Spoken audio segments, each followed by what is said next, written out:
अब तो regular episode आने वाले हैं, ठीक है। और बट इसकी लेंथ बहुत कम हो जाएगी, ज़्यादा नहीं होगी, बट अच्छी वॉइस आएगी तो उसमें मैनेज हो जाएगा, क्योंकि अच्छी वॉइस में सबकी वॉइस सिलेक्टेड हो गई हैं। और एप्लीकेशन पे स्टार्टिंग से अपलोडिंग होगी। बाकी यूट्यूब पे मैं आपको लिंक से या फिर कम्युनिटी टैब में डाल दूंगा, वहाँ से आपको पता चल जाएगा। और तब तक मैं एक दो दिन यहीं पर डालूंगा रेगुलर एपिसोड, सारे सारे सीरीज़ के, ठीक है। रेगुलर एपिसोड डाल रहा हूँ, ठीक। उसकी तेज आभा ने काउंटर की तीनों तलवारों को फीका कर दिया। ये मिस्टिक आर्टिफैक्ट, 5 पैटर्न का मिस्टिक वेपन। सब लोग हैरान रह गए। गंगा ने अपनी कल्टिवेशन छुपाई नहीं थी, वह सोल कंडेंसेशन के अंतिम चरण में था। इस स्तर के कल्टिवेटर के पास 5 पैटर्न का हथियार होना अत्यंत दुर्लभ था। लोग सोचने लगे, या तो उसे ये खजाना कहीं मिला है, या फिर उसका बैकग्राउंड बहुत शक्तिशाली है। मदन ने तुरंत पूछा, तुम्हें ये 5 पैटर्न हथियार कहाँ से मिला? गंगा ने लापरवाही से कहा, गुफा में मिला। ये सुनकर मदन निश्चिंत हो गया, अगर इसके पीछे कोई ताकतवर परिवार नहीं है, तो चिंता की कोई बात नहीं। उसने मन ही मन सोचा कि यह तलवार अब उसकी ही होने वाली है। उसे पूरा विश्वास था कि गंगा ने अपना समय सिर्फ कल्टिवेशन में लगाया होगा, वेपन रिफाइनिंग में नहीं, इसलिए वह इस तलवार की कमियां पहचान ही नहीं सकता। मदन ने कहा, ठीक है, अब बताओ मेरे बेटे की इस 4 पैटर्न तलवार में क्या कमी है? गंगा मुस्कुराया, इतनी जल्दी क्या है? यहाँ कोई निष्पक्ष जज नहीं है। अगर मैं कमियां बताऊं और आप मानने से इनकार कर दें, तो फैसला कैसे होगा? इसलिए पहले एक जज बुलाना होगा। जमाल तुरंत बोला, मैं वेपन रिफाइनर हूं, मैं जज बन सकता हूं। लेकिन गंगा ने उसे ठंडे भाव से देखा और कहा, तुम तो शैन लेवल वेपन रिफाइनर भी नहीं हो, जज बनने के लायक हो। ये सुनकर जमाल गुस्से से भर गया, किसने कहा मैं योग्य नहीं हूं? लेकिन गंगा ने बीच में रोकते हुए कहा, बस एक बात बताओ, क्या तुम इस 4 पैटर्न हथियार की कोई कमी पहचान सकते हो? इस सवाल पर जमाल चुप हो गया। उसकी क्षमता इतनी नहीं थी कि वह 4 पैटर्न हथियार की गहराई समझ सके, इसलिए वह जज बनने योग्य नहीं था। मदन ने ठंडे स्वर में कहा, मैं खुद 5 पैटर्न वेपन रिफाइनर हूं और वॉइड रेल्म का कल्टिवेटर हूं, मैं धोखा नहीं दूंगा। लेकिन गंगा ने सिर हिलाया, मैं सब्जेक्टिव बातों पर भरोसा नहीं करता, सिर्फ ऑब्जेक्टिव पर करता हूं। मदन का चेहरा और सख्त हो गया, क्या तुम समय बर्बाद कर रहे हो? गंगा हंसा, नहीं, बस तुम पर भरोसा नहीं करता। मदन ने उस 5 पैटर्न तलवार की ओर देखा और मन में सोचा, ये लड़का मुझे उकसा रहा है ताकि मैं हार मान जाऊं और वह तलवार लेकर निकल जाए। नहीं, मुझे जज बुलाना होगा। उसने जमाल से कहा, रूम गिल्ड के अध्यक्ष शिया को बुलाकर लाओ। जमाल चौंक गया, इतनी छोटी बात के लिए अध्यक्ष को बुलाना। लेकिन फिर उसने 5 पैटर्न तलवार देखी और समझ गया कि मदन उसे खोना नहीं चाहता। वह तुरंत रून गिल्ड की ओर चला गया। कुछ ही देर में जमाल वापस आया और उसके साथ एक प्रतिष्ठित वृद्ध व्यक्ति था, काले वस्त्र पहने, जिन पर अभी भी रिफाइनिंग मटेरियल्स लगे हुए थे, मानो वह अभी अभी हथियार बना रहा हो। ये था मनोज, धर्मराज सिटी रून गिल्ड का अध्यक्ष। जैसे ही वह दूसरी मंजिल पर पहुंचा, वह हंसते हुए बोला, हा मदन, तुम भी कमाल हो। एक छोटे लड़के को भी उसके हथियार से ठगने की सोच रहे हो। उसे जाने क्यों नहीं देते? मनोज ने एक नज़र में मदन की मंशा समझ ली, जिससे मदन का चेहरा थोड़ा असहज हो गया। मदन ने मनोज की बातों का जवाब नहीं दिया, बल्कि सीधा कहा, प्रेसिडेंट, आपका यहाँ आकर रेफरी बनना हमारे लिए सौभाग्य की बात है। मनोज मुस्कुराया और बोला, कोई बात नहीं, लेकिन ये शर्त थोड़ी अन्यायपूर्ण लगती है। उसने गंगा की ओर देखा और कहा, ये युवा ही गंगा होगा। तुम्हारे लिए 5 पैटर्न का मिस्टिक वेपन हासिल करना आसान नहीं रहा होगा, फिर इसे यूं ही मदन को क्यों देना चाहते हो? मेरी सलाह है कि माफी मांग लो, बात यहीं खत्म हो जाएगी, नहीं तो इतना बड़ा नुकसान उठाना पड़ेगा। ये सुनकर गंगा के मन में मनोज के प्रति सम्मान जागा, ये सच में एक गुरु जैसी सोच रखने वाला व्यक्ति था, जो मदन जैसे लोगों से कहीं ऊपर था। लेकिन बाकी लोगों के चेहरे बदल गए, खासकर मदन के। उसने मनोज को रेफरी के लिए बुलाया था, लेकिन वह तो गंगा को समझाने लगा था। अगर गंगा पीछे हट गया, तो हाथ आई 5 पैटर्न तलवार निकल जाएगी। उसने तुरंत कहा, प्रेसिडेंट, आपको पता नहीं ये लड़का कितना घमंडी है। यह न सिर्फ बदतमीज है, बल्कि कहता है कि इसकी वेपन रिफाइनिंग मेरे बेटे गर्ग से बेहतर है। और इसके पास रून गिल्ड का बैज भी नहीं है, फिर भी बकवास कर रहा है। ये तो रून गिल्ड और वासु फैमिली दोनों का अपमान है। मनोज ने लापरवाही से हाथ हिलाया और हंसते हुए कहा, युवा लोग कभी भी इज्जत बचाने के लिए कुछ भी कह देते हैं, तुम जैसे वॉइड रेल्म के एक्सपर्ट को इस बात पर ध्यान देने की क्या जरूरत है। मदन ने ठंडे स्वर में कहा, मैं इसे बढ़ावा नहीं दे रहा, बल्कि यह खुद दिखावा कर रहा है। मनोज ने बीच बचाव करते हुए गंगा से कहा, ब्रदर गंगा, मेरी बात मानो, माफी मांग लो और बात खत्म करो। मदन ने तुरंत कहा, माफी ठीक है, लेकिन शर्त तो लग चुकी है। अगर यह माफी मांगता है तो इसका मतलब है कि यह तलवार की कमियां नहीं बता सका, यानी यह हार गया। और हारने पर इसकी 5 पैटर्न तलवार मेरी होगी। मनोज ने भौहें सिकोड़ते हुए कहा, ब्रदर मदन, मेरी भी थोड़ी इज्जत रख लो, एक बच्चे से क्या लड़ना। हालांकि मदन रून गिल्ड का सदस्य नहीं था, लेकिन वेपन रिफाइनर होने के कारण उसे उनकी बात माननी पड़ती थी। फिर भी 5 पैटर्न हथियार का लालच बहुत बड़ा था। दरअसल, मदन भले ही 5 पैटर्न वेपन रिफाइनर कहलाता था, लेकिन उसकी सफलता दर बहुत कम थी। अक्सर एक हथियार बनाने में जितना नुकसान होता, उससे सस्ता उसे खरीदना पड़ता। इसलिए वासु फैमिली के लिए 5 पैटर्न हथियार बनाना घाटे का सौदा था। पिछले 6 महीनों में वह एक भी सफल हथियार नहीं बना पाया था और सैकड़ों मिलियन के संसाधन बर्बाद हो चुके थे, जिससे दुकान की आर्थिक स्थिति भी प्रभावित हुई थी। ऐसे में गंगा की तलवार उसके लिए खजाने से कम नहीं थी, न सिर्फ आर्थिक रूप से, बल्कि क्राफ्टिंग सीखने के लिए भी। इसलिए वह किसी भी कीमत पर इसे पाना चाहता था। उसने मनोज से हाथ जोड़कर कहा, प्रेसिडेंट, माफ कीजिए, लेकिन ये लड़का बहुत घमंडी है। अगर इसे सबक नहीं सिखाया, तो लोग समझेंगे कि वासु फैमिली की कला कमजोर है। मनोज कुछ कहने ही वाला था कि गंगा ने बीच में कहा, प्रेसिडेंट, आपकी चिंता के लिए धन्यवाद, लेकिन मुझे पूरा भरोसा है कि मैं ये शर्त जीतूंगा। ये सुनकर सब लोग चौंक गए। मनोज हल्का हंसा, उसे भी अब लगने लगा कि यह युवक सच में घमंडी है। उसने सोचा कि वह बेकार में ही भावुक हो गया था और चुप हो गया। मदन अंदर ही अंदर खुश हुआ, उसे यकीन था कि गंगा अंत में हार जाएगा। गंगा ने मनोज को धन्यवाद दिया और मदन की ओर देखकर मुस्कुराया, तुम खुद इस पर अड़े हो, बाद में पछताना मत। मदन ने ठंडे स्वर में कहा, पछताओगे तो तुम। फिर उसने काउंटर की ओर इशारा किया, चलो शुरू करो, देखता हूँ तुम्हारी कला कितनी है। गंगा ने कहा, तलवार निकालो। मदन ने आदेश दिया और कर्मचारी ने 4 पैटर्न तलवार निकालकर गंगा को दे दी। सभी की निगाहें उस तलवार पर टिक गईं। सोल कंडेंसेशन रेल्म के कल्टिवेटर्स की आंखें चमक रही थीं, उनके लिए ये शीर्ष स्तर का हथियार था। मनोज ने तलवार को देखा और तुरंत उसकी 3 कमियां पहचान लीं। मदन ने भी पहले ही इन्हें खोज लिया था, लेकिन उसे इसमें पूरा दिन लगा था, यही उनके स्किल का अंतर था। मनोज ने मन ही मन सोचा, 3 कमियां हैं, लेकिन ज्यादा गंभीर नहीं। गर्ग की कला पहले से बेहतर हो रही है। फिर उसने गंगा की ओर देखा और सोचा, मैंने 3 देखी, यह एक भी पहचान ले तो बड़ी बात होगी। उसने सिर हिलाया और अफसोस के साथ सोचा, लगता है ये लड़का अपनी 5 पैटर्न तलवार मुफ्त में खो देगा, सच में अफसोस की बात है। गंगा ने जैसे ही तलवार को हाथ में पकड़ा, मदन ने व्यंग्य भरे स्वर में कहा, क्या हुआ, फिर से जांच करनी पड़ेगी। 4 पैटर्न मिस्टेक वेपन में कमियां ढूंढना आसान नहीं होता। चलो, मैं तुम्हें 1 घंटा देता हूँ, अगर तब तक नहीं बता पाए तो। लेकिन गंगा ने बीच में ही रोकते हुए कहा, 1 घंटे की जरूरत नहीं है। अभी मैं बता देता हूं कि इस तलवार में कितनी कमियां हैं। जमाल ने तुरंत ताना मारते हुए कहा, एक नजर में कमियां बता दोगे? इतनी डींगे मत हाँको। बाकी लोग भी उपहास भरी नजरों से उसे देखने लगे। मदन ने भी ठंडे स्वर में कहा, ठीक है, बोलो। लेकिन अगर तुम बकवास कर रहे हो, तो मैं तुम्हें रोक दूंगा और तुम्हारी 5 पैटर्न तलवार ले लूंगा।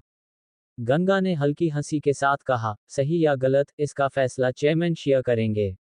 मनोज चुप रहा, अब वह कुछ कहना नहीं चाहता था और बस एक रेफरी की तरह खड़ा रहा। मदन ने अधीर होकर कहा, चलो शुरू करो। गंगा ने कहा, इस तलवार की पहली कमी यह है कि इसके 5 एंग्रेविंग पैटर्न्स बराबर दूरी पर नहीं हैं। इससे एक्टिवेशन के बाद पैटर्न्स आपस में टकराएंगे और अपनी पूरी शक्ति नहीं दिखा पाएंगे। इससे तलवार की ताकत कम से कम 10% घट जाती है। ये सुनकर मदन और मनोज दोनों थोड़ा चौंक गए, उन्हें उम्मीद नहीं थी कि गंगा सच में कोई कमी बता पाएगा। लेकिन बाकी लोग तुरंत पूछने लगे, क्या ये सच है? मनोज ने सिर हिलाकर कहा, हाँ, ये सही है। मदन ने ठंडे स्वर में कहा, ये तो बेसिक प्रिंसिपल है, इससे कुछ साबित नहीं होता। आगे बताओ। गंगा ने मुस्कुराकर कहा, दूसरी कमी, इस तलवार में 5 अलग अलग पैटर्न्स हैं, जो देखने में अच्छे लगते हैं, लेकिन ग्रेविटी पैटर्न और मैग्नेटिक पैटर्न आपस में टकराते हैं। अगर दोनों को साथ एक्टिवेट किया जाए तो मैग्नेटिक फोर्स को हमेशा ग्रेविटी के साथ अलाइन करना पड़ेगा, जिससे ऊर्जा की भारी बर्बादी होगी और युद्ध में नुकसान होगा। इससे तलवार की शक्ति और 10% कम हो जाती है। ये सुनते ही आसपास खड़े सोल कंडेंसेशन रेल्म के कल्टिवेटर्स के चेहरे से हंसी गायब हो गई और वे गंभीर हो गए। मनोज की आंखों में प्रशंसा की झलक आई। उसे महसूस हुआ कि गंगा में सच में काबिलियत है, लेकिन उसने सोचा कि तीसरी कमी बताना आसान नहीं होगा। जमाल ने तुरंत पूछा, क्या ये भी सही है?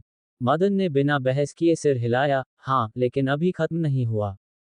गंगा ने कहा, अब तीसरी कमी, इस तलवार को बनाने में 3-eyed पाइथन की हड्डियां और मैग्नेटिक एमरैंथ इस्तेमाल किया गया है। दोनों ही मजबूत बनाने वाले पदार्थ हैं, लेकिन एक दूसरे के विपरीत हैं। जब इन्हें साथ फौज किया जाता है तो शुरुआत में तलवार मजबूत दिखती है, लेकिन जैसे ही ट्रू एसेंस डाला जाता है दोनों सामग्री आपस में टकराती हैं।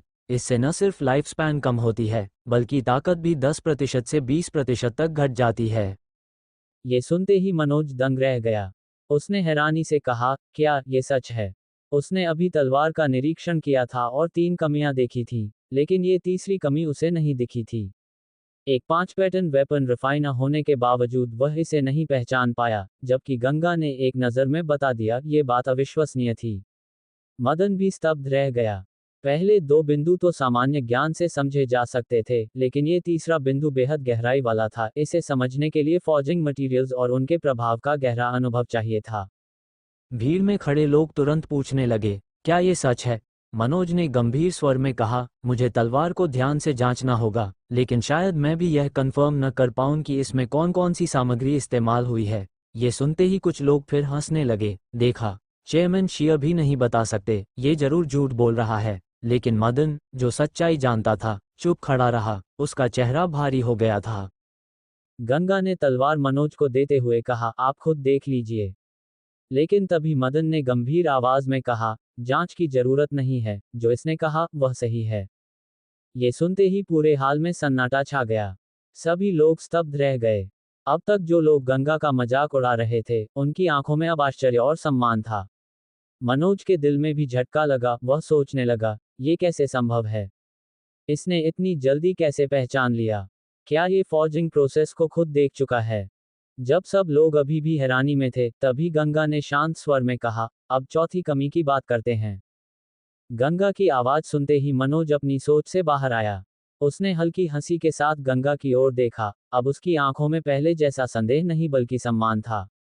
वह मन ही मन सोचने लगा, ये सच में एक मास्टर है। लगता है मैंने इसे गलत समझ लिया था। अगर ये 3 और कमियां बता दे, तो वासु वेपन शॉप के तीनों हेवनली वेपन इसके हो जाएंगे और मदन को भारी नुकसान उठाना पड़ेगा। लेकिन 3 और कमियां ढूंढना लगभग असंभव है। दूसरी तरफ मदन का दिल कस गया। अगर गंगा चौथी कमी भी बता देता है, तो उसे एक और शैंड वेपन देना पड़ेगा। पहले से ही कैश फ्लो की समस्या झेल रही वासु फैमिली के लिए यह नुकसान बहुत बड़ा था, इसलिए वह अंदर ही अंदर बेचैन हो गया। गंगा ने शांत स्वर में कहा, चौथी कमी, हथियार बनाने के दौरान स्मिथ लापरवाह था। मुझे शक है कि वह फॉर्जिंग के समय बीच में कहीं चला गया था। इसी वजह से ब्लेड में हल्का सा बेंड आ गया है।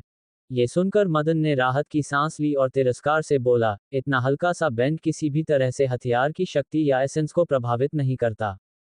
यह कोई महत्वपूर्ण कमी नहीं है। लेकिन इस बार गंगा के जवाब देने से पहले ही मनोज बोल पड़ा, ब्रदर मेडन, इस बार आप गलत हैं। सभी की नजरें तुरंत मनोज पर टिक गईं। मदन का चेहरा सख्त हो गया। उसे डर था कि मनोज उसकी पोल खोल देगा, इसलिए मनोज ने सीधे समझाने की बजाय गंगा से कहा, तुम ही समझाओ। गंगा ने कहा, सामान्यतः हल्का बेंड असर नहीं डालता, लेकिन इस तलवार में जो मैग्नेटिक पैटर्न एंग्रेव्ड है, वह ठीक उसी बेंड वाले स्थान पर है। जब ये पैटर्न एक्टिवेट होगा, तो बेंड के कारण मैग्नेटिक फोर्स अनस्टेबल हो जाएगा, यहां तक कि डिसऑर्डर भी हो सकता है। ये सुनकर मदन को तुरंत एहसास हुआ। उसने पहले बेंड देखा था, लेकिन उसे महत्व नहीं दिया और मैग्नेटिक पैटर्न के साथ उसके प्रभाव के बारे में नहीं सोचा। अब उसे अपनी गलती समझ आए और आसपास खड़े सोल कंडेंसेशन कल्टिवेटर्स के सामने वह शर्मिंदा हो गया। इस बार जमाल, जो खुद वेपन रिफाइनर था, आगे आया और बोला, ये फ्लॉ वास्तव में मौजूद है। अगर मैग्नेटिक पैटर्न किसी और जगह होता, तो यह समस्या नहीं होती। लगता है मास्टर गर्ग सच में लापरवाह था। अब किसी को शक नहीं रहा। गंगा की बात पूरी तरह सही साबित हुई। भीड़ में खड़े सभी कल्टिवेटर्स अब उसे सम्मान और आश्चर्य से देखने लगे। मदन का चेहरा लाल हो गया, उसकी प्रतिष्ठा को बड़ा झटका लगा था।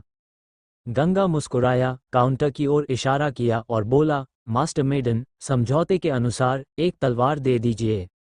मदन ने दांत भींचते हुए आदेश दिया, उसे तलवार दे दो। तुरंत कर्मचारी ने एक शैंड वेपन निकालकर गंगा को दे दिया। गंगा ने मुस्कुराकर कहा, धन्यवाद मास्टर मेडन, और तलवार को अपने पास रख लिया। फिर उसने कहा, चलो अब 5वीं कमी की बात करते हैं। और भी। मनोज चौंक गया। उसे लगा था कि गंगा अब रुक जाएगा, लेकिन वह आगे बढ़ रहा था। मदन का दिल बैठ गया, वह कुछ कहना चाहता था लेकिन अपनी प्रतिष्ठा के कारण चुप रहा। गंगा ने कहा, 5वीं कमी, फौज करते समय फायर कंट्रोल ठीक नहीं था, जिससे मटेरियल्स का डिस्ट्रीब्यूशन अनइवन हो गया। इसलिए जब ट्रू एसेंस कंडेंस होगा, तो वह भी बराबर नहीं फैलेगा और तलवार की शक्ति कम से कम 10% घट जाएगी। इस बार किसी ने मजाक नहीं उड़ाया। सभी को भरोसा हो चुका था कि गंगा गलत नहीं बोल सकता। लेकिन मनोज ने पूछा, तुम्हें कैसे पता कि मटेरियल अनइवन है? ये सुनते ही सबके चेहरे बदल गए, क्या इस बार गंगा गलत था? मदन के दिल में उम्मीद जगी, अगर यह गलती साबित हो जाए, तो वह तलवार बचा सकता है। गंगा ने तलवार मनोज को देते हुए कहा, आप खुद ट्रू एसेंस डालकर महसूस कीजिए। मनोज ने तलवार में ट्रू एसेंस डाला और कहा, सब कुछ तो बराबर लग रहा है, शायद तुमसे गलती हुई है। ये सुनकर मदन ने राहत की सांस ली और बाकी लोग भी सोचने लगे कि गंगा से गलती हो गई। लेकिन गंगा मुस्कुराया और बोला, अब पैटर्न को धीरे धीरे एक्टिवेट कीजिए। जैसे ही मनोज ने ऐसा किया, उसका चेहरा बदल गया। उसने आश्चर्य से कहा, अरे, पैटर्न वाले हिस्से में मटेरियल अनइवन है। अगर जल्दी जल्दी एसेंस डाला जाए तो पता नहीं चलता, लेकिन धीरे करने पर साफ दिखता है। तुमने ये कैसे पहचान लिया? कमाल है। अब तो मनोज भी गंगा की तारीफ करने से खुद को रोक नहीं पाया। ये साफ था कि गंगा बिल्कुल सही था। गंगा ने शांत स्वर में कहा, युद्ध में एक पल की देरी भी परिणाम तय कर सकती है। इसलिए यह फ्ला भले घातक न हो, लेकिन हथियार की शक्ति जरूर कम कर देता है। मनोज ने सिर हिलाकर सहमति जताई। उधर मदन का चेहरा बिल्कुल उतर गया था। वह स्तब्ध खड़ा था, उसे विश्वास ही नहीं हो रहा था कि गंगा इतनी आसानी से 5 कमियां बता देगा। वह मन ही मन प्रार्थना करने लगा कि गंगा छठी कमी न बताए, क्योंकि अगर ऐसा हुआ, तो उसे अपनी 4 पैटर्न तलवार भी खोनी पड़ेगी और उसकी दुकान की हालत और खराब हो जाएगी। लेकिन तभी गंगा ने शांत स्वर में कहा, अब आपको और इंतजार नहीं कराता, मैं इस तलवार की छठी कमी बताता हूँ। छठी कमी भी है। गंगा के ये शब्द सुनते ही मनोज की आंखें चमक उठीं। अब वह पूरी तरह उत्साहित था, आज यहां आकर रेफरी बनना उसके लिए बिल्कुल सही फैसला साबित हुआ था। गंगा की वेपन क्राफ्टिंग क्षमता ने उसे पूरी तरह चौंका दिया था। लेकिन दूसरी ओर मदन का दिल पूरी तरह बैठ गया। अगर गंगा छठी कमी भी बता देता, तो वह 4 पैटर्न मिस्टिक वेपन भी खो देता। ये नुकसान वासु फैमिली को बर्बाद तो नहीं करता, लेकिन उनकी पहले से खराब कैश फ्लो को और बिगाड़ देता। आय कम हो जाती और उनकी ताकत कमजोर पड़ जाती। मनोज ने मदन के चेहरे पर चिंता देखी। उसे हाल ही में मिली खबर याद आई कि वासु फैमिली की स्थिति कुछ ठीक नहीं चल रही। वह कुछ समझ गया। जैसे ही गंगा बोलने वाला था, उसने बीच में रोकते हुए कहा, मास्टर, यहीं रुक जाते हैं। अब उसने गंगा को ब्रदर नहीं बल्कि मास्टर कहा, क्योंकि अब वह पूरी तरह मान चुका था कि गंगा की वेपन क्राफ्टिंग स्किल उससे भी बेहतर है। ये सुनकर सभी चौंक गए, किसी को उम्मीद नहीं थी कि मनोज अचानक मदन के पक्ष में बोल देगा। गंगा ने आश्चर्य से पूछा, प्रेसिडेंट, आपका क्या मतलब है? मनोज मुस्कुराया और बोला, मास्टर, आपका धर्मराज सिटी आना ही बड़ी बात है। हम लोग आपस में ज्ञान साझा करें, यही काफी है। इस छोटी सी बात के लिए संबंध खराब करने का क्या फायदा? मुझे एक बार मान दीजिए और इस शर्त को यहीं खत्म कर देते हैं। उसका व्यवहार बहुत विनम्र था, जबकि उसका स्तर गंगा से ऊपर था। उसने पहले गंगा का साथ दिया था, इसलिए अब गंगा के लिए मना करना मुश्किल था। गंगा ने थोड़ा सोचा। 4 पैटर्न मिस्टिक वेपन उसके लिए बहुत महत्वपूर्ण नहीं था, लेकिन वह रिश्तों को महत्व देता था। मनोज ने पहले उसका साथ दिया था, इसलिए उसे उसका मान रखना चाहिए। कुछ क्षण बाद गंगा बोला, ठीक है, चेयरमैन शियर के लिए ये यहीं खत्म करते हैं। ये सुनते ही मदन ने राहत की सांस ली। उसने खुद को संभालते हुए गंगा को प्रणाम किया और बोला, मास्टर, इतनी कम उम्र में इतनी गहरी समझ, मैं, मदन, आपकी प्रशंसा करता हूँ। लेकिन गंगा ने साफ देखा, उसकी आंखों में प्रशंसा नहीं, बल्कि जलन और क्रोध था। गंगा मुस्कुराया और जानबूझकर चुभते हुए बोला, master Madan, 2 pattern mystic artifacts देने के लिए धन्यवाद। भले ही ये थोड़े साधारण हैं, लेकिन उपहार देने के लिए ठीक हैं। मदन के चेहरे पर अजीब सी मुस्कान आ गई, वह कुछ बोल नहीं पाया। माहौल थोड़ा असहज हो गया, तो मनोज ने बात संभाली, अब जब मामला खत्म हो गया है, तो क्यों ना हम डिंगफेंग टावर चलें और वेपन क्राफ्टिंग पर चर्चा करें। मैं सबको दावत देता हूँ। गंगा को मनोज पसंद आया था, इसलिए उसने तुरंत सहमति दे दी, जरूर। मदन अब और रुकने की स्थिति में नहीं था। उसने कहा, मुझे कुछ काम है, मैं नहीं आ पाऊंगा। बाकी सोल कंडेंसेशन कल्टिवेटर्स तुरंत बोले, हम चलेंगे। मैं भी। अब सभी गंगा से संबंध बनाना चाहते थे।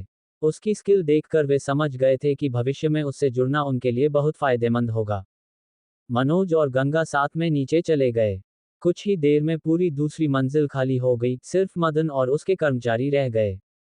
मदन का चेहरा बेहद खराब था। उसने गुस्से में कहा, ये लोग पहले मेरे पीछे घूमते थे, अब गंगा के पीछे जा रहे हैं, सब लालची हैं। फिर उसने काउंटर में रखी 4 पैटर्न तलवार को देखा और सोचा, अच्छा हुआ ये बच गई। नहीं तो हम तो रिफाइनिंग मटेरियल्स खरीदने लायक भी नहीं रहते। लेकिन फिर उसने सोचा, इस तलवार की कमियां अब छिपी नहीं रहेंगी। जमाल और बाकी लोग इसे फैला देंगे। तब इसकी कीमत गिर जाएगी। इससे पहले कि ऐसा हो, इसे तुरंत बेच देना चाहिए। उसने तुरंत आदेश दिया, इस 4 पैटर्न तलवार की कीमत 10 मिलियन कम कर दो और इसे पहली मंजिल पर बेचो, जो खरीदे उसे दे दो। फिर वह सीधे वासु रेजिडेंस लौट गया। घर पहुंचते ही गर्ग ने उसके चेहरे का भाव देखकर पूछा, और पूरी बात जानने के बाद वह हैरान रह गया। उसे विश्वास नहीं हुआ कि उसकी बनाई तलवार में इतनी कमियां थीं। उसने गुस्से में कहा, पिता, क्या ये गंगा किसी बड़े व्यापारिक संघ द्वारा भेजा गया है हमें नुकसान पहुंचाने के लिए? मदन ने सिर हिलाया, नहीं, अगर ऐसा होता तो वे पहले ही कर चुके होते। ये बस हमारी बदकिस्मती है कि वह यहाँ आ गया। गर्ग ने पूछा, तो अब क्या करें? क्या उसे ऐसे ही छोड़ देंगे? मदन की आंखों में ठंडी चमक आई। वह अब चेयरमैन शिया के करीब है, इसलिए अभी कुछ नहीं कर सकते। लेकिन उसने हमें 2 मिस्टिक आर्टिफैक्ट्स का नुकसान कराया है, मैं उसे नहीं छोड़ूंगा। जैसे ही वह धर्मराज सिटी से बाहर जाएगा, हम उसे मरवा देंगे।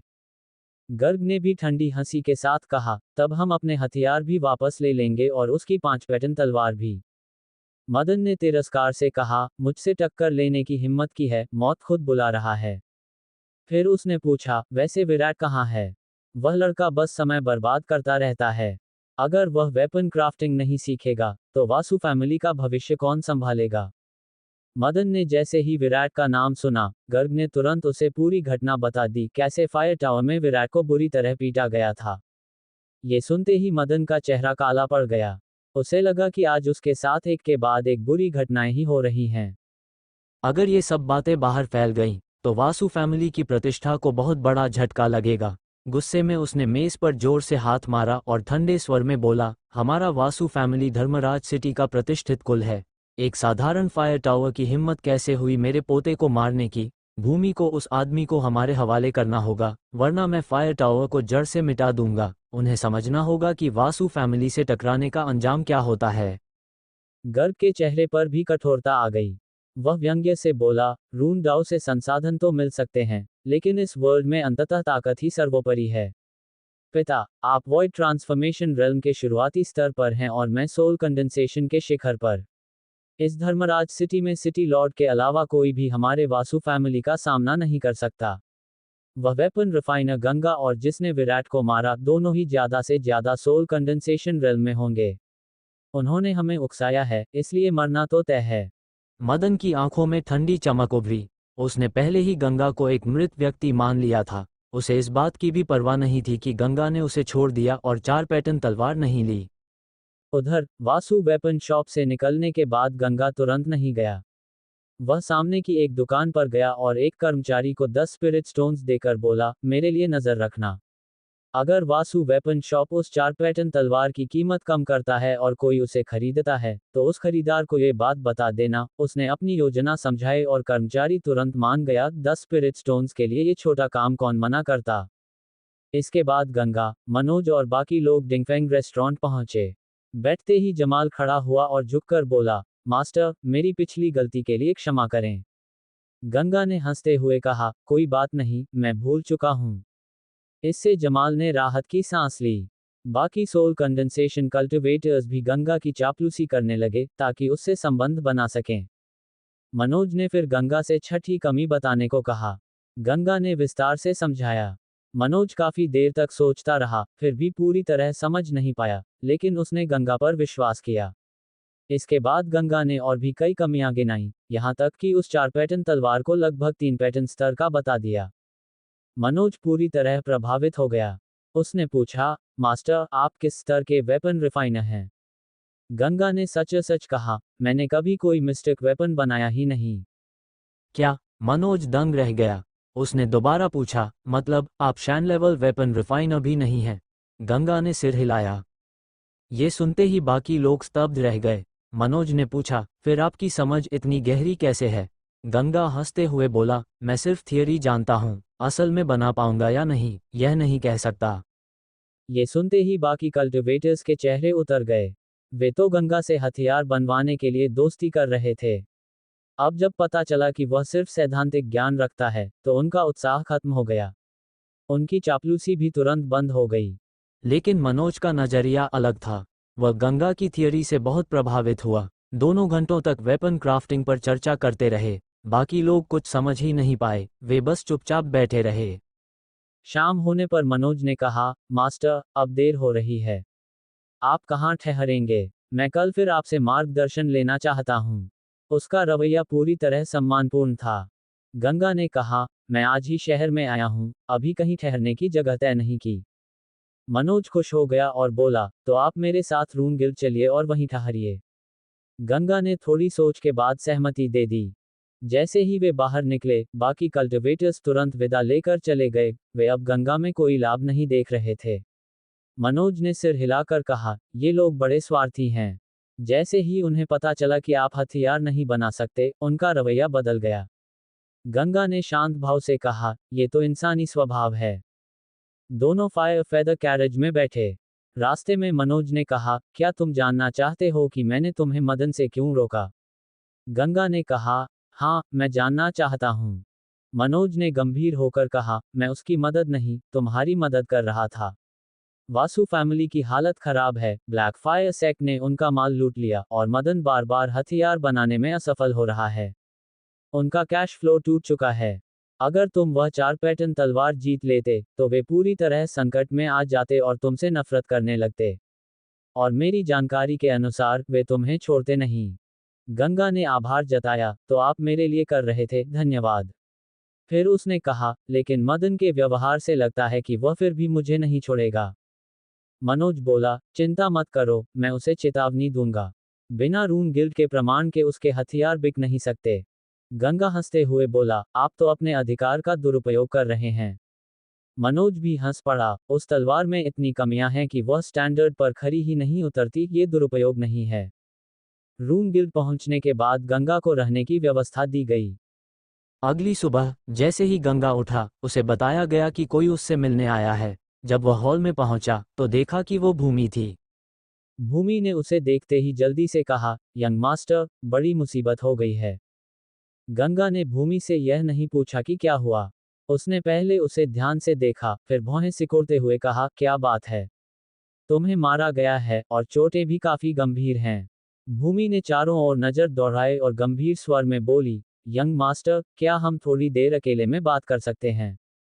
गंगा उसे तुरंत अपने कमरे में ले गया, लेकिन शक से बचने के लिए दरवाजा खुला ही रखा। दोनों बैठ गए, और गंगा ने पूछा, आखिर हुआ क्या है? भूमि ने कहा, यंग मास्टर, सच कहूं तो वासु फैमिली धर्मराज सिटी में बहुत शक्तिशाली है। आपने विराट को घायल किया, इसलिए मुझे डर था कि वे आपको नुकसान पहुंचा सकते हैं। इसलिए आपके जाने के बाद मैंने विराट का इलाज किया और उसे वासु फैमिली वापस भेज दिया। गंगा का चेहरा ठंडा हो गया। उसने बात बीच में लेते हुए कहा, तुमने उनसे माफी मांगी, लेकिन उन्होंने मना कर दिया और उल्टा तुम्हें ही मार दिया। भूमि ने हल्का सिर हिलाया और बोली, उन्होंने ये भी कहा है कि आज आपको उनके सामने पेश होना होगा, नहीं तो वे फायर टावर को नष्ट कर देंगे। यंग मास्टर, आप गलत मत समझिए, मैं अपने लिए चिंतित नहीं हूँ। फायर टावर में कुछ लोग ब्लैक फायर सेक्ट से हैं, लेकिन ज्यादातर महिलाएं बेबस हैं। अगर वासु फैमिली सच में हमला कर दे, तो वे सब बर्बाद हो जाएंगी। ये सुनकर गंगा को उम्मीद नहीं थी कि भूमि इतनी दयालु होगी। उसकी आंखों में ठंडी चमक आई और वह बोला, ये वासु फैमिली सच में बहुत घमंडी है। भूमि ने चिंतित होकर कहा, अगर फायर टावर नष्ट हो गया, तो बाद में बदला लेने से भी क्या फायदा, जब लोग पहले ही मर जाएंगे या उठा लिए जाएंगे। लेकिन यंग मास्टर, अगर आप वासु फैमिली गए तो यह आत्महत्या जैसा होगा। वहाँ वॉइड रेल्म और सोल कंडेंसेशन के शीर्ष स्तर के लोग हैं, हम उनका सामना नहीं कर सकते। गंगा खड़ा हुआ और बोला, चिंता मत करो, मैं वासु फैमिली को संभाल सकता हूँ। चलो अभी वहीं चलते हैं, मैं देखना चाहता हूँ कि उनमें कितनी ताकत है। भूमि ने उसे रोकते हुए कहा, यंग मास्टर, आप तुरंत धर्मराज सिटी छोड़ दीजिए, शायद यही एक रास्ता है। गंगा ने सिर हिलाया, तुम ज्यादा सोच रही हो, मैं वासु फैमिली को बिल्कुल गंभीरता से नहीं लेता। ये कहकर वह सीधे बाहर निकल गया। भूमि ने उसे रोकने की कोशिश की, अगर आपको कुछ हो गया तो मैं एनवॉय सिचू को क्या जवाब दूंगी। गंगा ने चलते चलते कहा, मुझे कुछ नहीं होगा, तुम्हें जवाब देने की जरूरत नहीं पड़ेगी। आखिरकार भूमि भी उसके पीछे निकल आई। उसका चेहरा सख्त हो गया और उसने कहा, तो मैं भी आपके साथ चलूंगी, जीना अपना किस्मत पर छोड़ देते हैं। बाहर निकलते ही गंगा ने चारों ओर देखा और कहा, मिस स्वे, तुम्हारे पीछे काफी लोग लगे हुए हैं। वासु फैमिली तो काफी खुलकर निगरानी कर रही है। सच में, वहां कम से कम 8 लोग खुले और छिपे रूप में उनका पीछा कर रहे थे। दोनों फायर फेदर कैरेज में बैठे। भूमि ने कहा, मैंने शहर के कुछ प्रभावशाली लोगों को बुलाया है। हम सब साथ वासु फैमिली जाएंगे। शायद उनकी मदद से मामला सुलझ जाए। गंगा थोड़ा चौंका, असल में इसकी जरूरत नहीं है, मैं अकेले भी संभाल सकता हूँ। भूमि ने कहा, लेकिन मैंने उन्हें बुला लिया है। गंगा ने सोचा और कहा, ठीक है, फिलहाल तुम्हारे तरीके से चलते हैं। आखिर फायर टावर को भी यहाँ चलाना है, पूरी तरह टकराव ठीक नहीं होगा। हालांकि उसने मन ही मन तय कर लिया था, भूमि को जो चोट लगी है, उसका हिसाब वह वासु फैमिली से जरूर लेगा। इसी बीच रूम गिल्ड के बाहर मनोज आया और पूछा, मास्टर कहाँ है। जब उसे पता चला कि चैनक्षे फैमिली गया है, तो वह तुरंत चिंतित हो गया। मदन इस समय उससे नफरत करता है, कहीं उसे मार न दे। ये सोचकर वह भी तुरंत वासु फैमिली की ओर निकल पड़ा। उधर भूमि की कैरेज वासु फैमिली के दरवाजे पर रुकी। वहां पहले से कई और फायर फेदर कैरेजेस खड़ी थीं, और कुछ सोल कंडेंसेशन कल्टिवेटर्स उतर रहे थे। गंगा ने ध्यान से देखा, ये वही लोग थे जो कल वासु वेपन शॉप में मिले थे। मिस स्वे, बॉस स्वे, वे सब मुस्कुराते हुए भूमि का स्वागत करने लगे, लेकिन उनकी आंखों में स्पष्ट लालसा थी। भूमि ने सबको झुककर धन्यवाद दिया और गंगा की ओर इशारा करते हुए बोली, ये वही यंग मास्टर हैं, जिन्होंने रागनी। उसकी बात पूरी होने से पहले ही जमाल चौंक कर बोला, गंगा, बाकी लोग भी हैरान रह गए। भूमि ने हैरानी से पूछा, आप लोग इन्हें जानते हैं? जमाल मुस्कुराया, हाँ, अच्छी तरह जानते हैं। लेकिन बॉस स्वे, तुमने हमें इनके लिए सिफारिश करने बुलाया है, ये काम अब कोई नहीं कर सकता। भूमि ने चौंक कर पूछा, क्यों? जमाल हंसा, अगर बात सिर्फ विराट की होती, तो माफी और कुछ उपहार देकर मामला सुलझ सकता था। लेकिन तुम्हें पता नहीं, इस यंग मास्टर ने कल मदन को सबके सामने शर्मिंदा किया और उसके 2 हेवनली वेपन भी जीत लिए। ये सुनकर भूमि स्तब्ध रह गई। उसने गंगा की ओर देखा, गंगा ने हल्के से सिर हिला दिया। भूमि के चेहरे पर चिंता और गहरी हो गई। उसने सोचा, ये यंग मास्टर सच में मुसीबत को खींच लाता है। सिर्फ 2 दिन में उसने इतनी बड़ी समस्या खड़ी कर दी। वह मदन के स्वभाव को जानती थी, वह बाहर से कुछ भी कहे, लेकिन अंदर ही अंदर बदला जरूर लेगा। तभी जमाल ने ठंडी हंसी के साथ कहा, बॉस स्वे, इस मामले में हम मदद नहीं कर सकते, अलविदा। इतना कहकर वह जाने लगा, और बाकी लोग भी पीछे हटने लगे। स्पष्ट था कि अब कोई भी इस झंझट में पड़ना नहीं चाहता था। माफ कीजिए मिस स्वे, बात यह नहीं है कि हम आपकी मदद नहीं करना चाहते, बस हम मास्टर मदन को नाराज करने की हैसियत नहीं रखते। मिस्टर रणबीर, हमें खेद है, लेकिन हम इस मामले में आपकी सहायता नहीं कर सकते। इस बार मास्टर मदन हमारी बात नहीं मानेंगे। जमाल के आगे आने के बाद बाकी सभी सोल कंडेंसेशन रेल्म के कल्टिवेटर्स ने भी साफ मना कर दिया। भूमि को हालात बहुत गंभीर लग रहे थे, लेकिन उसने एक बार भी गंगा को दोष नहीं दिया।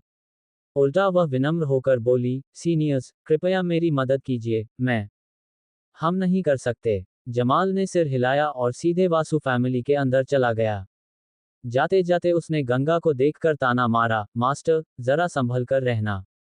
उसके पीछे बाकी सभी लोग भी अंदर चले गए, मदद करने नहीं, बल्कि तमाशा देखने। भूमि असहाय होकर गंगा की ओर देखने लगी, यंग मास्टर, अब क्या करें? तभी गंगा ने ऊंची आवाज में पुकारा, जमाल, तुम सब वहीं रुक जाओ। ये सुनते ही सभी लोग रुक गए। उनके चेहरों पर घबराहट साफ दिखाई दे रही थी। वे जानते थे कि गंगा उनसे ज्यादा ताकतवर है। अभी तक वे सिर्फ दबाव बनाकर उसे नीचा दिखा रहे थे, लेकिन अगर वह सच में हमला कर दे तो वे उसका सामना नहीं कर सकते। गंगा ने ठंडी हंसी के साथ कहा, तो तुम सब डरपोक निकले, आज मदद करने आए थे, तो भूमि से कुछ फायदा भी लिया होगा। अब जब कुछ कर नहीं रहे, तो वो सब वापस करो, या फिर मैं खुद ले लूं। ये सुनकर सबके चेहरे उतर गए। उन्होंने जो लिया था, वह आसानी से लौटाने वाले नहीं थे। लेकिन अगर नहीं लौटाते, तो जान का खतरा था। तभी अचानक एक फायर फेदर कैरेज आकर वासु रेजिडेंस के सामने रुकी और उससे मदन उतरा। जैसा उसने सोचा था, उसने जो 4 पैटर्न वाली हेवनली स्वॉर्ड सस्ती की थी, वह तुरंत बिक गई थी। वह अभी स्पिरिट स्टोन्स लेकर लौटा था। मास्टरमिडन। जमाल और बाकी लोग तुरंत उसके पीछे जाकर खड़े हो गए, जैसे डूबते को तिनके का सहारा मिल गया हो। अब उनके चेहरे पर डर की जगह घमंड आ गया था। उन्हें भरोसा था कि वॉइड रेल्म के मदन के सामने गंगा कुछ नहीं कर पाएगा। मदन ने उन्हें ठंडी नजर से देखा, उसे याद था कि कल यही लोग उसे छोड़कर चले गए थे। जमाल ने मुस्कुराते हुए कहा, मास्टरमिडन, कल बिना बताए चले गए थे, इसलिए आज मिलने आ गए। बाकी सब भी तुरंत चापलूसी करने लगे। मदन का मूड थोड़ा बेहतर हुआ। वह अंदर जाते हुए बोला, ठीक है, अंदर आओ। तभी उसकी नजर गंगा पर पड़ी। वह चौंक गया, अरे, तुम भी यहाँ हो? क्या करने आए हो? गंगा मुस्कुराया, क्यों, मास्टरमिडन, स्वागत नहीं करोगे? मदन ने बनावटी मुस्कान के साथ कहा, स्वागत है, मास्टर, आपका आना हमारे लिए सम्मान की बात है। तभी जमाल ने ताना मारा, मास्टरमिडन, इन्हें मास्टर मत समझिए, ये तो सिर्फ दिखावे के मास्टर हैं। मदन ने भौं उठाई, क्या मतलब? जमाल बोला, इन्हें सिर्फ थियरी आती है। इन्होंने कभी खुद शैन वेपन बनाया ही नहीं। ये खुद मान चुके हैं। सच? मदन हैरान रह गया, लेकिन अगले ही पल वह हंस पड़ा। मैं भी सोच रहा था, इतनी कम उम्र में कोई इतना बड़ा वेपन रिफाइनर कैसे हो सकता है? अब उसके चेहरे पर फिर से घमंड लौट आया। उसने गंगा से कहा, तो मास्टर, लगता है आपकी असली क्षमता उतनी नहीं जितनी बातें हैं। गंगा ने हल्की मुस्कान के साथ जवाब दिया, आज हम वेपन रिफाइनिंग की बात नहीं करेंगे, मैं यहाँ किसी और काम से आया हूँ। क्या काम? गंगा ने वासु रेजिडेंस के दरवाजे की ओर इशारा किया, मेहमान आए हैं, अंदर नहीं बुलाओगे? आइए, स्वागत है। मदन को जरा भी डर नहीं था। उल्टा वह मन ही मन खुश था, गंगा खुद जाल में आ गया था। अंदर जाकर उसे खत्म करना और आसान होगा। ये तो खुद मौत के मुंह में जा रहा है। देखते हैं अब क्या होता है। सब लोग अंदर चले गए। भूमि गंगा के साथ चल रही थी, उसके चेहरे पर चिंता साफ थी। उसने मन में पूछा, यंग मास्टर, अब क्या करेंगे? गंगा ने शांत स्वर में जवाब दिया, चिंता मत करो। अगर शांति से बात बनी, तो अच्छा है, वरना वासु फैमिली को कीमत चुकानी पड़ेगी। भूमि और भी उलझ गई, उसे समझ नहीं आ रहा था कि गंगा को इतना आत्मविश्वास कहाँ से मिल रहा है। कुछ ही देर में सभी लोग वासु फैमिली के मुख्य हाल में पहुंच गए। गर्ग पहले से वहीं इंतजार कर रहा था। जैसे ही उसने इतने लोगों को देखा, उसे लगा कि ये सब भूमि के साथ सिफारिश करने आए हैं। उद्धरण चिन्ह, विस्मयादिबोधक चिन्ह, उद्धरण चिन्ह। सब ने आदर से नमस्कार किया। गर्ग ने जवाब में सिर हिलाया, फिर भूमि और गंगा की ओर देखा, भूमि, ये जो तुम्हारे साथ है। तभी दरवाजे से गुस्से भरी आवाज आई, यही है, फादर, ग्रैंडफादर, जिसने मुझे मारा था, वही है ये। सब ने मुड़कर देखा, विराट व्हीलचेयर पर बैठा था, एक नौकरानी उसे अंदर ला रही थी। उसकी आंखों में जलता हुआ क्रोध साफ दिखाई दे रहा था। अब माहौल पूरी तरह बदल चुका था, टकराव बस शुरू होने वाला था। अब तो रेगुलर एपिसोड आने वाले हैं, ठीक है। और बट उसकी लेंथ बहुत कम हो जाएगी, ज़्यादा नहीं होगी, बट अच्छी वॉइस आएगी तो उसमें मैनेज हो जाएगा, क्योंकि अच्छी वॉइस में सबकी वॉइस सिलेक्टेड हो गई हैं और एप्लीकेशन पे स्टार्टिंग से अपलोडिंग होगी। बाकी यूट्यूब पे मैं आपको लिंक से या फिर कम्युनिटी टैब में डाल दूंगा, वहाँ से आपको पता चल जाएगा। और तब तक मैं 1-2 दिन यहीं पर डालूंगा रेगुलर एपिसोड, सारे सीरीज़ के, ठीक है। रेगुलर एपिसोड डाल रहा हूँ, ठीक।